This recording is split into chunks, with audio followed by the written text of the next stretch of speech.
And you notice I've mentioned a few things like, how many of you have been asked, see you later, how many of you have been asked, am I overweight? Do you think I'm overweight? And what do you say to the person, particularly if it's a lady asking the question? Terribly overweight. You see, what happens with those kind of questions is, what is the person really wanting? Reassurance. They're wanting lies, yeah. Let's be blunt. They want lies because they do not want to feel the truth. So it is alright if I would say, yeah, you're fine, yes, it's okay? No. No. The truth is, what do you feel?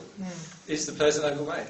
Do you feel the person is? You said we should accept, everybody has different opinion. Oh, yeah. Yeah. But you're allowed your opinion too. Okay.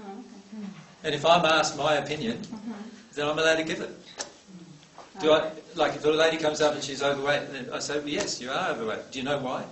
It's because of this shame emotion that you're holding on to that's affecting this area here, and it's this. Do you know what I mean?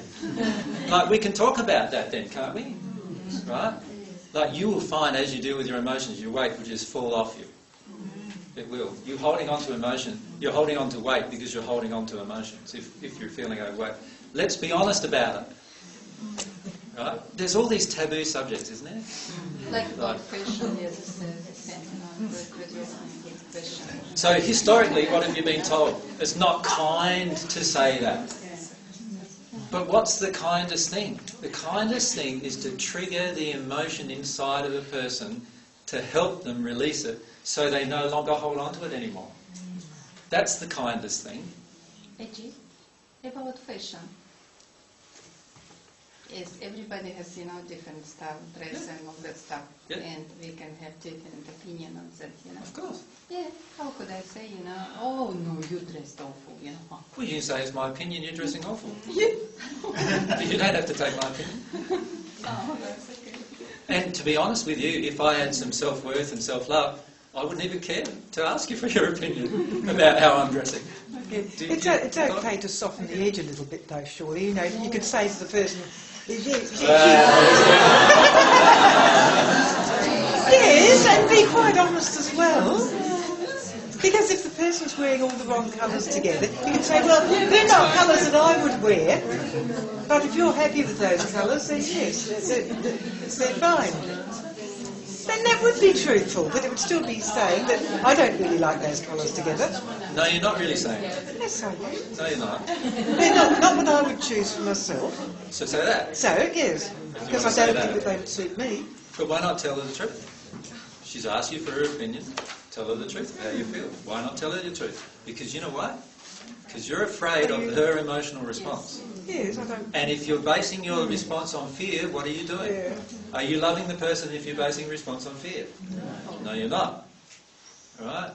So, and this gets back to the previous comment I made. You want to embellish the truth? You want to make it more comfortable and more palatable? Honestly, you've got no idea if you feel that way. Because, from God's perspective, the truth is already the most beautiful thing she has created. The truth is what sets you free. It's the most beautiful thing God has created. You can't embellish it. You can think you can, but you're really just thinking that you're better than God. That's all you're feeling. The truth is, the truth being stated exactly as you feel it right in that instant is exactly the thing the person who's asking you the question needs. And deep down that person's actually worried about it, so they're actually seeking the truth. Deep down they're worried about it. They're seeking their addiction to be satisfied. And what you're doing by telling them the truth is not satisfying their addiction and allowing them to connect with the emotion, which is the thing that's going to lead them closer to God. All right?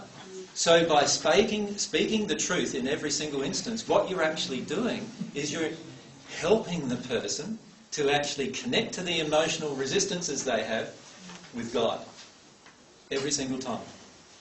And you can't embellish that. You can't make it better than it is. The truth is just so beautiful that eventually you'll come to just love it for itself. And that's even the truth of your own opinion. And you're allowed your own opinion. Even when you're a celestial spirit, you're going to be allowed to have your own opinion. So another celestial spirit comes along and says, "You reckon I look pretty cool today?" Nah, not right, baby. You can wear what you want. That's fine. Right? You'll have no trouble with that. That's called variety, and if you would accept variety, but it's not what you need to accept, right? You don't want it. That doesn't mean that you're not loving the person.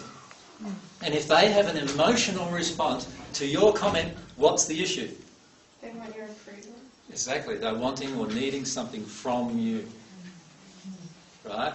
And if you give it to them, what are you doing? You're just enabling them to stay away from the feeling that they have just attracted for you to trigger. That's what you're doing.